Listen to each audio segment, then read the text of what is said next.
بسم الله الرحمن الرحيم واعتصموا بحبل الله جميعا ولا تفرقوا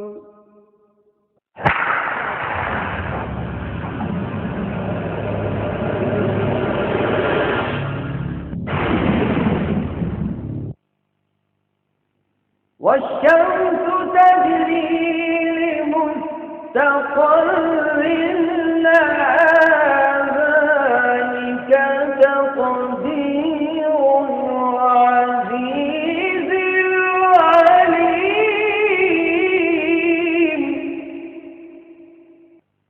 والقمر قدرناه منازل حتى عاد كالعرجون القديم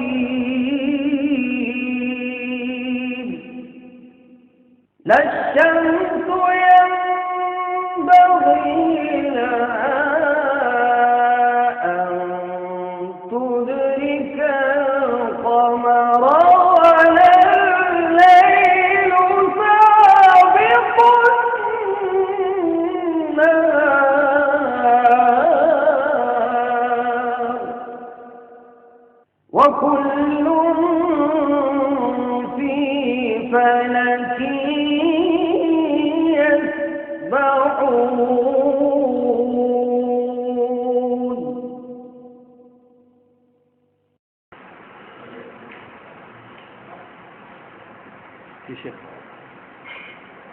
شروع.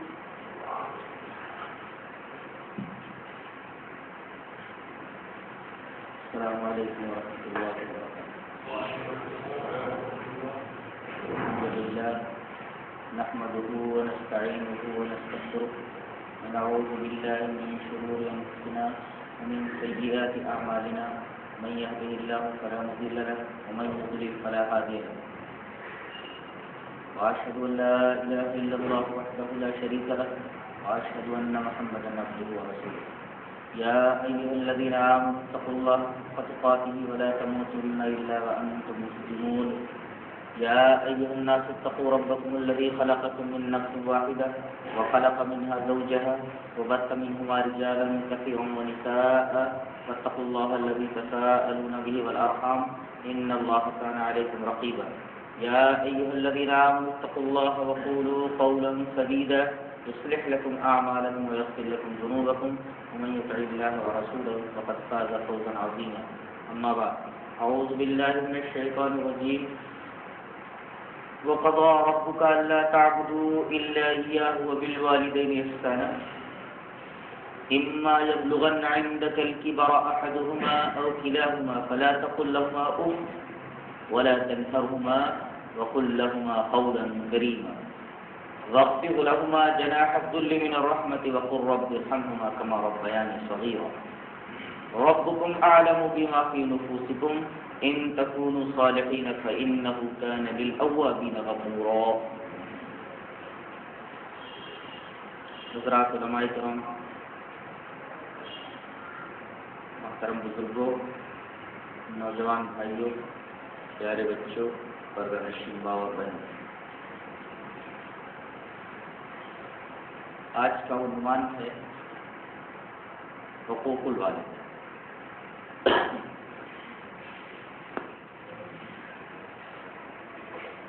سب سے پہلے والدین کی فضیلت پر کچھ احادیث آپ کے گوش گزار کرنا ضروری سمجھتا ہوں.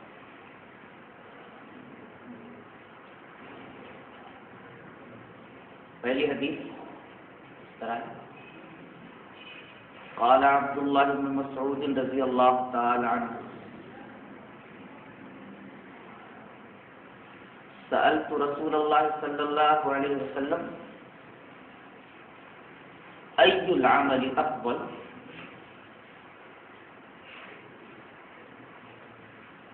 قال الصلاة على ميقاتها.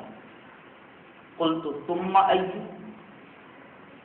قال ثم بر الوالدين. قلت ثم أي؟ قال الجهاد في سبيل الله.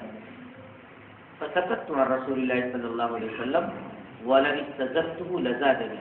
رواہ البخاری کی کتاب الجہاد. امام بخاری حدیث پاک کو ایسے کتاب الجہاد میں لاتے ہیں. حضرت عبداللہ بن مسعود رضی اللہ تعالیٰ عنہ فرماتے ہیں کہ میں نے رسول اللہ صلی اللہ علیہ وسلم سے پوچھا کہ اے اللہ کے رسول سب سے افضل عمل کون سا ہے؟ تو آپ نے جواب دیا کہ نمازوں کا اپنے وقتوں کے اوپر پڑھنا. وقت داخل ہو جائے نماز پر ہو گئی. نماز کو اپنے اوقات سے ٹال کر نہ ادا کرے. ہر نماز کو اس کے وقت کے اوپر ادا کرے.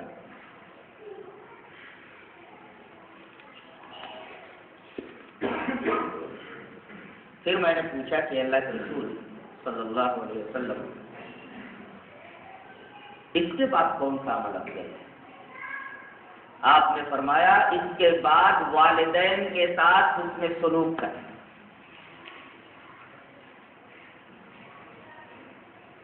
سب سے افضل عمل ہے نماز کا اپنے وقت کے اوپر پڑھنا. اس کے بعد سب سے افضل عمل ہے والدین کے ساتھ حسن سلوک کرنا. پھر میں نے سوال کیا کہ اللہ کے رسول اس کے بعد کون سا عمل افضل ہے؟ آپ نے فرمایا اللہ کے راستے میں جہاد کرنا. اس کے بعد میں نے کوئی سوال نہیں کیا. میں نے سکوت اختیار کیا اور اس کے بعد میں نے نبی سے کوئی سوال نہیں کیا. فسکت عن رسول اللہ صلی اللہ علیہ وسلم وَلَوِ اسْتَزَدتُّهُ. اگر میں مزید سوال پوچھتا تو لزادنی. تو آپ میرے ان تمام سوالوں کا جواب دیتے ہیں. یہ حدیث پاک بتا رہی ہے کہ نماز ایک اہم عبادت ہے. اس کے بعد سب سے افضل عمل ماں باپ کے ساتھ حسن سلوک کرنا ہے. اور آپ قرآن اور احادیث کے اندر غور کریں تو آپ کو یہ بات معلوم ہو جائے گی کہ کہیں اللہ نے اپنی توحید کے بعد اپنی توحید عبادت کے بعد ماں باپ کے ساتھ حسن سلوک کرنے کا حکم دیا ہے اور کہیں نماز کے بعد ماں باپ کے ساتھ حسن سلوک کرنے کا حکم دیا ہے.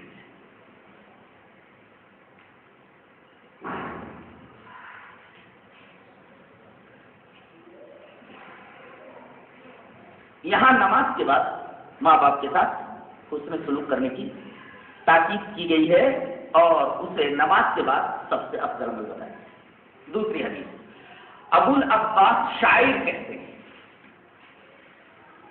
یہ شاعر تھے. حضرت امام بخاری رحمۃ اللہ علیہ اس حدیث پاک کو بھی کتاب الجہاد میں لائے اور ابو العباس کے ساتھ شاعر لگا کر کے یہ کہنا چاہتے ہیں کہ شاعر ہونے سے راوی متہم نہیں ہوتا. اور روایت میں شعر و سخن شعر و شاعری قادح نہیں ہے کہ اگر کوئی راوی شاعر ہے تو اس کی روایت نہ لی جائے. کیونکہ اللہ تعالیٰ نے شعراء کے بارے میں یہ ارشاد فرمایا ہے وَالشُّعَرَاءُ يَتَّبِعُهُمُ الْغَاوُونَ وَأَنَّهُمْ فِي كُلِّ وَادٍ يَهِيمُونَ وَأَنَّهُمْ يَقُولُونَ مَا لَا يَفْعَلُونَ. کہ شعراء یہ ہر وادی میں گھومتے رہتے ہیں. ہر وادی میں گھومنے کا مطلب یہ ہے کہ ابھی نعت پڑھ رہے ہوتے ہیں تو ابھی غزل پڑھنے لگتے ہیں. ابھی غزل پڑھ رہے تو ابھی گانا گانے لگتے ہیں. ابھی گانا گا رہے تو اب کسی کا قصیدہ پڑھنے بیٹھ گئے. ابھی قصیدہ پڑھ رہے تھے تو جناب علی کسی اور کی تعریف کرنے بیٹھ گئے. تو ہر وادی میں گھومتے رہتے ہیں اور یہ جو بات کہتے ہیں اس پر عمل نہیں کرتے. تو حضرت امام بخاری نے ابو العباس کے ساتھ شاعر لگا کر کے یہ بات کہہ دی کہ اگرچہ قرآن حکیم میں شعراء کی مذمت آئی ہے لیکن وہ کون سے شعرا ہیں جو ہر وادی میں بھٹکتے رہتے ہیں؟ کچھ شعرا ایسے ہیں جن کی مدح کی گئی ہے، جو ایمان اور عمل صالح کے ساتھ شعر و شاعری کرتے ہیں اور اللہ تبارک و تعالیٰ کی تعریف درست انداز میں کرتے ہیں، صحیح انداز میں کرتے ہیں، اور رسول اللہ صلی اللہ علیہ وسلم کی نعت جب لکھتے ہیں، نعت جب پڑھتے ہیں تو افراط و تفریط سے بچے رہتے ہیں، تو ایسے شعراء کی مذمت نہیں کی گئی۔ تو یہ شاعر ہیں، اور شعر و شاعری یہ روایت میں قاذف نہیں ہے۔ تو ابو العباس شاعر نے کیا کہا؟ سمعت عبد الله بن عمرو رضی اللہ تعالی عنہ یقول جاء رجل الى النبي صلی اللہ علیہ وسلم فاستأذنه في الجهاد فقال احج والدہ؟ قال نعم قال ففيهما جاهد رواه البخاری في کتاب الجهاد۔ پہلے اس حدیث پاک کا ترجمہ دیکھیں۔ ابو العباس شاعر کہتے ہیں کہ میں نے عبداللہ ابن عمر رضی اللہ تعالیٰ عنہ کو یہ فرماتے سنا کہ ایک آدمی رسول اللہ صلی اللہ علیہ وسلم کی خدمت میں آیا اور اس نے پوچھا کہ اے اللہ کے رسول، میں جہاد میں جا سکتا ہوں؟ مجھے جہاد میں جانے کی اجازت دی جائے۔ نبی کریم صلی اللہ علیہ وسلم نے اس شخص سے پوچھا احج والدہ، تو جہاد میں جانا چاہتا ہے، اس کے لیے اجازت لینے کے لیے آیا ہے، تو سب سے پہلے یہ بتا کہ تیرے ماں باپ زندہ ہیں؟ احج والدہ، تیرے ماں باپ دونوں زندہ ہیں؟ قال نعم، کہاں اللہ کے رسول زندہ ہے، تو بوڑھے ہیں، ان کی دیکھ ریکھ کرنے والا کوئی نہیں۔ قال ففیہما جاہد، تو جا ان دونوں میں جہاد کر۔ عام طور پر جہاد کا غلط مفہوم لیا جاتا ہے۔ جہاد کا مفہوم یہ ہے کہ بلا وجہ کسی کو قتل کر دیا جائے، بلا وجہ کسی کے اوپر ظلم کیا جائے، اور اب تو عام پروپیگنڈا یہ ہے کہ اسلام جو ہے یہ ٹیررزم اور دہشت گردی کا مرادف ہے، اور جہاد کا نام سنتے ہی لوگوں کا ذہن اسی دہشت گردی کی طرف منتقل ہوتا ہے۔ بخاری شریف کی یہ روایت جو کتاب الجہاد میں ہے بتا رہی ہے کہ جہاد کا صرف کوئی مفہوم نہیں ہے کہ میدان جنگ میں مخالفین اسلام سے مقابلہ کیا جائے، بلکہ جہاد کی کئی قسمیں ہیں۔ ماں باپ کے ساتھ حسن سلوک کرنا بھی اور ان کے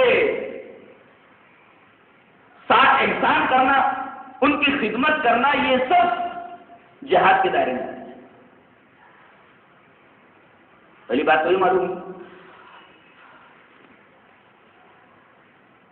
اور دوسرے ماں باپ کے ساتھ حسن سلوک کی فضیلت معلوم ہوئی۔ جہاد کتنا بڑا عمل ہے، اس میں آدمی اللہ تبارک و تعالیٰ کے راستے میں اپنا سب کچھ لٹا دیتا ہے، جان جیسی متاع عزیز اللہ کی راہ میں قربان کر دیتا ہے۔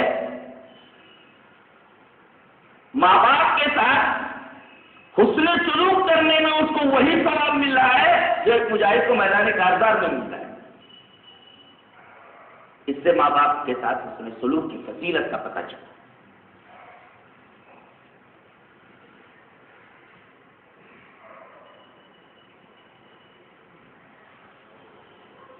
اس سلسلے میں ایک اور حدیث میں آپ کو گوشگزار کر دوں تاکہ بات اور واضح ہو جائے۔ حدیث اس طرح ہے، وعن معاویہ بن جاہمۃ ان جاہمۃ رضی اللہ تعالی عنہ جاء الى النبي صلی اللہ علیہ وسلم فقال یا رسول اللہ اردت ان اغزو وقد جئت استشیرک فقال هل لك من علم؟ قال نعم قال فالزمها فإن الجنة تحت رجلها رواه النسائی في کتاب الجہاد۔ حضرت امام نسائی حدیث پاک کو کتاب الجہاد کے اندر لائے۔ حضرت معاویہ بن جاہمہ فرماتے ہیں کہ حضرت جاہمہ رضی اللہ تعالی عنہ نبی کریم صلی اللہ علیہ وسلم کی خدمت میں اور کہا کہ اللہ کے رسول میں آیا ہوں آپ کے پاس، میرا ارادہ لڑائی میں جانے کا ہے۔ تو تو آپ سے مشورہ یہ لینا ہے کہ میں جاؤں آپ کے پاس، میں اس لیے آیا ہوں تاکہ آپ سے مشورہ طلب کروں۔ آپ صلی اللہ علیہ وسلم نے ان سے بھی یہی کہا، حل لک من ام، تمہاری ماں ہے؟ انہوں نے کہا ہاں ماں ہے۔ کہا کہ جا سمجھ جاؤ، فلزم، اپنی ماں کی خدمت کرو، ان کی دیکھ ریکھ کرنے والا تمہارے علاوہ کوئی نہیں ہے، لہذا فلزمھا، تو ماں کی خدمت کر، فإن الجنت تحت رجلھا، کہ جنت اس کے قدموں کے نیچے ہے، تجھے جنت اگر پانی ہے تو ماں کی خدمت کر۔ اس سے ماں کے ساتھ حسن سلوک، ماں کے ساتھ بر، ماں کی خدمت کی فضیلت کا پتہ چلا۔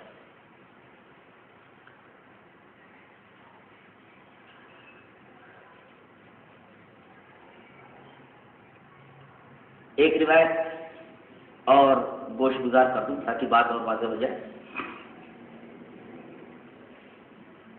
وعن ابن عمر رضی اللہ تعالی عنہما ان رجلا اتى النبي صلی اللہ علیہ وسلم فقال یا رسول اللہ اصبت ذنبا عظیما فهل لي من توبہ؟ قال هل لك من ام؟ قال لا۔ قال فهل لك من خالہ؟ قال نعم۔ قال فبرها، رواه الترمذی فی کتاب البر والصلہ۔ حضرت امام ترمذی حدیث پاک کو کتاب البر والصلہ کے اندر لائے۔ حضرت عبداللہ ابن عمر رضی اللہ تعالیٰ عنہ فرماتے ہیں کہ ایک آدمی نبی پاک صلی اللہ علیہ وسلم کی خدمت میں آیا اور اس نے کہا کہ اللہ کے رسول، مجھ سے ایک بہت بڑا گناہ سرزد ہو گیا ہے، انی اصبت ذنبا عظیما، مجھ سے ایک بڑا گناہ ہے، کبیرہ سرزد ہو گیا ہے، تو فہل لی من توبہ، کیا اس بڑے گناہ سے میرے لیے توبہ ہے؟ نبی کریم صلی اللہ علیہ وسلم نے ان سے پوچھا فہل لک من ام، ماں ہے تمہاری؟ کہ اللہ کے رسول ماں تو نہیں، ماں دنیا سے جا چکی، لا نہیں۔ تو آپ صلی اللہ علیہ وسلم نے پھر پوچھا حل لک من خالہ، تیری کوئی خالہ ہے؟ انہوں نے کہا کہ ہاں تو خالہ تو ماں نہیں ہے، ماں کی بہن خالہ ہے۔ نبی کریم صلی اللہ علیہ وسلم نے ارشاد فرمایا فبرھا، جا اپنی خالہ کے ساتھ حسن سلوک کر، اللہ تبارک و تعالیٰ خالہ کے ساتھ حسن سلوک کرنے کی وجہ سے تیرے اس گناہ کبیرہ کو معاف فرما دے گا۔ جبکہ خالہ کا درجہ ماں کے درجے سے کم ہوتا ہے۔ اب بتائیے خالہ کے ساتھ اگر بر اور حسن سلوک اور احسان کرنے کی وجہ سے آدمی کا گناہ کبیرہ معاف ہو سکتا ہے، تو ماں کی خدمت کرنے اور ماں کے ساتھ حسن سلوک کرنے پر تو آدمی کے کبیرہ گناہ بدرج اولا معاف کر دیے جائیں گے۔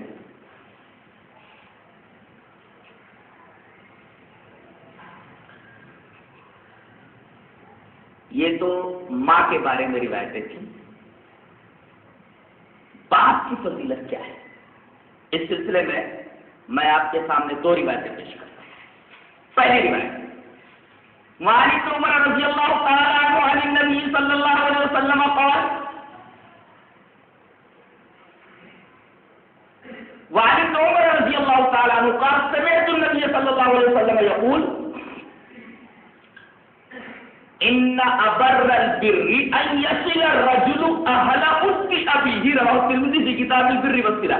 حضرت امام ترمذی حدیث پاک کو کتاب البر والصلہ کے اندر لائے۔ حضرت عبداللہ ابن عمر فرماتے ہیں کہ میں نے نبی کریم صلی اللہ علیہ وسلم کو فرماتے سنا، سمعت النبی صلی اللہ علیہ وسلم یقول، کیا فرمایا کہ سب سے بڑی نیکی، نیکیاں تو بہت ہیں، آدمی بہت ساری نیکیاں کرتا ہے، سوال یہ ہے کہ سب سے بڑی نیکی کیا ہے؟ کہ اس سے بڑی کوئی نیکی نہیں۔ ان ابر البر، نیکیوں میں کی سب سے بڑی نیکی، سب سے بڑی نیکی کیا ہے؟ نبی کریم صلی اللہ علیہ وسلم نے ارشاد فرمایا ان ابر البر ان يصل الرجل اہلہ ابیہ کی سب سے بڑی نیکی یہ ہے کہ آدمی اپنے باپ کے انتقال کے بعد باپ کے دوست کے ساتھ حسن سلوک کرے. اللہ